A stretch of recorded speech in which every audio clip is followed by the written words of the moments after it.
স্বামীর প্রাণ ঠান্ডা করার একটি রেসিপি। যদি কারো হাজব্যান্ড রেগে থাকে তাহলে এই রেসিপিটা বানিয়ে অবশ্যই খাওয়াবেন, তাহলে দেখবেন একদমই মন ঠান্ডা হয়ে যাবে। তো আসসালামু আলাইকুম, welcome back to my channel. কেমন আছেন সবাই? আশা করি ভালো আছেন।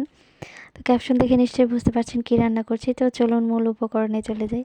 তো এখানে আমি 1 লিটার দুধ নিয়েছি। দুধ নিয়ে হাফ করে নিয়েছি, 3 ভাগের এক ভাগ কমিয়ে নিয়েছি এখানে। তো দুধ হচ্ছে মেন ইম্পর্টেন্ট। তো দুধটা যতটা ঘন হবে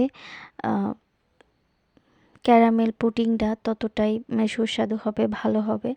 আর যদি আপনারা 1 বলক দিয়েও বানাতে পারবেন, যদি তাহলে আপনাদের ডিমের পরিমাণটা বাড়িয়ে দিতে হবে। তো আমি দুধটা জাল করে নিয়েছি। এখানে আমি ক্যারামেল বানিয়ে নিব, এখানে ক্যারামেলটা বানিয়ে নিব। তো চিনিটা এখানে মেল্ট হওয়া আগ পর্যন্ত, তারপর একটু নেড়ে চেড়ে দেবো, তারপর আমি হালকা হালকা নেড়ে দেব।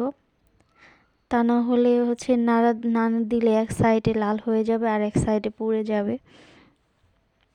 তো দেখতে পাচ্ছেন কালারটা চেঞ্জ হয়ে গিয়েছে। তো এই পর্যায়ে আমি গ্যাসটা বন্ধ করে দিব।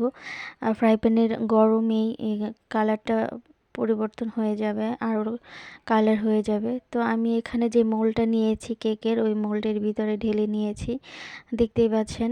আর এখানে আমি চিনি নিয়েছি হাফ কাপ, আর পরিমাণ মতো আপনারা যেমন মিষ্টি খান ওই রকম দিয়ে নেবেন। আর এখানে আমি 2টা ডিম নিয়েছি, অনেক বড় সাইজের 2টা ডিম নিয়েছি। ডিম দিয়ে তারপর ব্লেন্ড করে নিব। আর আমি ভ্যানিলা এসেন্স দিয়েছি, 2-3 ফোঁটা দিয়েছি যাতে কাঁচা গন্ধটা না চলে যায়। তো এখানে আমি দুধের সাথে মিক্স করে নিব। আপনি ব্লেন্ড করেও নিতে পারেন। তো আমার বড় জারটা বের করা নাই, সেজন্য আমি ব্লেন্ড করিনি। আমি এখানে ভালো করে হ্যান্ড উইচ দিয়ে মিশিয়ে নিয়েছি, তারপরে ছেঁকে দেব যাতে কোনো লাম্পস না থাকে। যদি লাম্পস থাকে তাহলে কেকটা পুডিংটা ভালো হবে না। তো আমি ছেঁকে দিচ্ছি। ছেঁকে দেওয়ার পরে দেখবেন অনেকটা বের হয়েছে, দুধের সর বের হয়েছে। তো এখানে আমি পানি নিয়েছি পাতিলের মধ্যে, যেই মোল্ডটা নিয়েছি ওই মোল্ডের অর্ধেক যাতে হয় পানি।